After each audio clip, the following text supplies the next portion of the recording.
welcome back. If you've just joined us, you're watching the news at 10 on Channels Television, coming to you live from Lagos. A reminder of our top stories. Tension grips the PDP as EFCC arrests another leader of the party, Uche Secondus. President Buhari vows to punish government officials found culpable in the distortion of the 2016 budget. Supreme Court refuses to review its judgment on the leadership dispute in the Anambra State chapter of the PDP. And 23 people killed as a passenger plane crashes in western Nepal.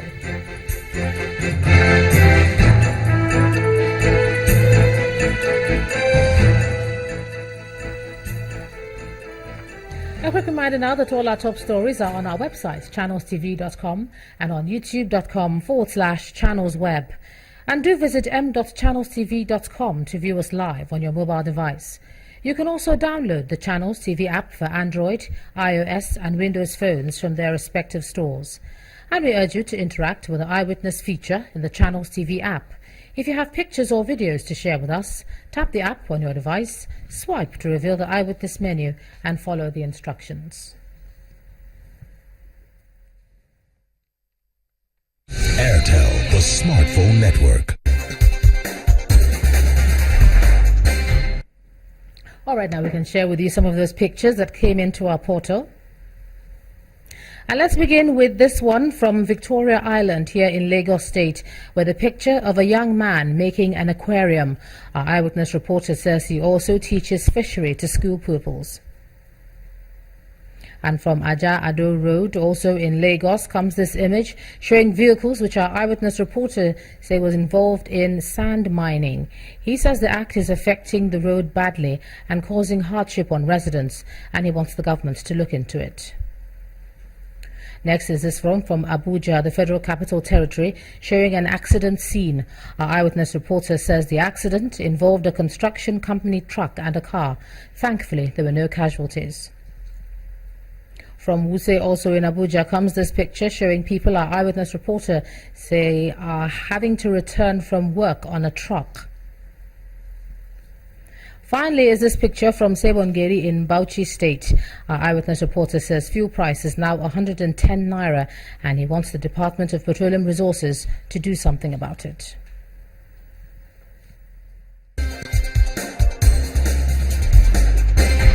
Airtel, the smartphone network. Thanks a lot for sending in all your pictures, and do remember that you can also report happenings around you. The Senate has asked the Central Bank of Nigeria to terminate the 2013 renewal contract with Systemspecs on the Treasury single account. The Senate has also called on the CBN not to honour the 1% charge provided in the contract. The upper chamber gave these resolutions after considering a report on the alleged abuse of the TSA.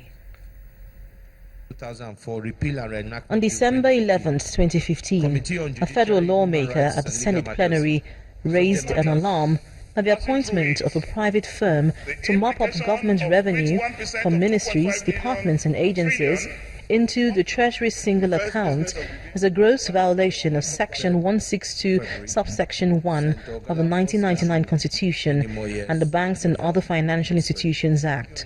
The senators also disapproved of a 1% commission which the private firm Systemspecs was allegedly collecting to mop up revenue. The Senate then mandated its committees on finance, banking and other financial institutions to begin an investigative hearing to get to the bottom of allegations of the abuse of a Treasury single account regime, TSA. I did not know there was a 1% charge. The committee has concluded its investigation and presented the report at plenary on Wednesday. Presenting the report, the chairman of the Finance Committee said in their investigations, the committees discovered a number of systemic weaknesses in the implementation of the TSA. With a projected total transfer by the end of 2015, put at over 2,005 billion naira, without Senate motion halting further deductions, the federal government could have paid over 25 billion naira to the platform provider based on the charge of 1% fee for transfers to collection. The committee made 11 recommendations, which were all approved by the Senate. The committee further recommends that the CBN be directed to ensure the total refund of the portion of the deductions retained by the CBN and deposit money banks and present evidence of compliance to the appropriate Senate committee. The Senate consequently directed the Central Bank of Nigeria to immediately terminate the 2013 renewal contract with Systemspecs and to disregard the 1% charge provided in the contract. The CBN was further directed to show evidence of all refunds made by Systemspecs and also identify and recommend for prosecution all those involved in approving the contract. It is mind-boggling to see the kind of money that will have just gone away to private people's hands if not because this motion come. And I want to encourage our colleagues that despite the kind of blackmail that we will see in doing our work, we should follow the example that has been shown by these three committees. The Senate also directed the CBN to carry out an in-house inquiry to sanitize its system of awarding contracts. Linda Akibe, Channels Television News. The Supreme Court has declined jurisdiction to review its judgment delivered on January the 29th in the leadership dispute within the Anambra State chapter of the People's Democratic Party. The Apex Court says by its rules and the provisions of the Constitution, it lacks jurisdiction to review its own judgment. Our correspondent Amaka Okafor reports. Almost a month after the Supreme Court delivered its judgment on the leadership crisis within the People's Democratic Party in Anambra State, the parties are back in court. The Independent National Electoral Commission had approached the court seeking clarification on its judgment and the consequence of its judgment on the representatives of the party in the National Assembly. But the Apex Court declined jurisdiction in the appeal on the ground that it will amount to reviewing its own judgment.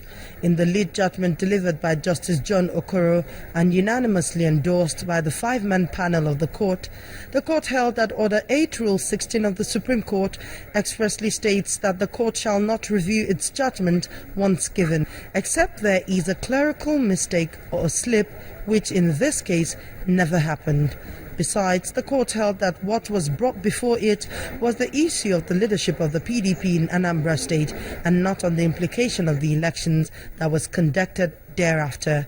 Reacting to the ruling, counsel to INEC Chief Adeboyega Awomolo said the decision of the court has resolved the blackmail and confusion employed by parties in the suit to suit their own purpose, a position supported by counsel to the People's Democratic Party. I'm glad the Supreme Court has justified INEC's confidence. INEC was certain that there was nothing in it that asked Ogobego Group to take over the functions of National Executive Committee.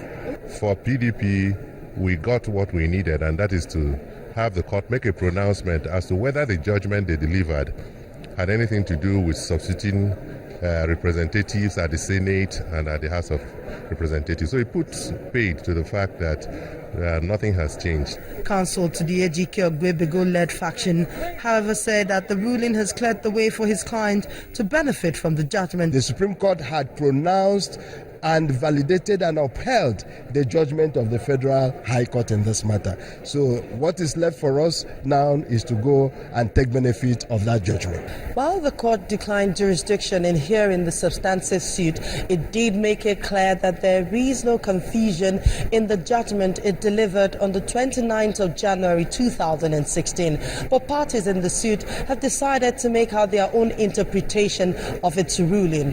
Amaka Okafor, Channels Television News. Well, joining me now to take a look at all this is the legal practitioner Ebun Adegborowa. Thank you so much for joining us on the news at 10 tonight. Thank you. Good evening. All right, let's start from what the Supreme Court has said, that it lacks jurisdiction to review its own judgment. How do you see that? The Supreme Court, being the final court of the land as established under Section 233 of the Constitution, is not in a position to assume interpretative jurisdiction over its own judgments. You know, the maxim being interesti publicae ut finis lectum, there must be an end to litigation. You cannot take a judgment of the Supreme Court and go back and keep reinterpreting. When you get confused, you go back. The judgment is written in English language. Any lawyer should pick it and interpret it.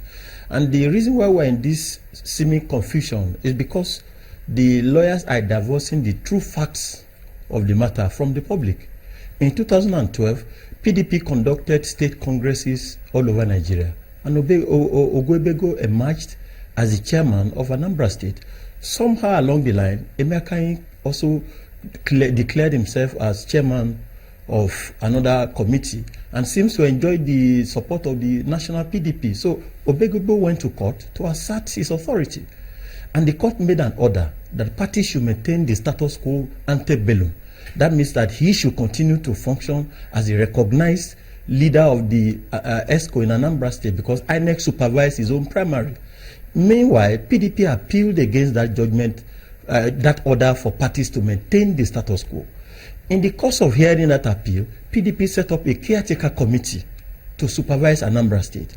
Ogwebego then filed a fresh suit challenging the capacity of PDP to set up a caretaker committee while the order to maintain status quo was pending.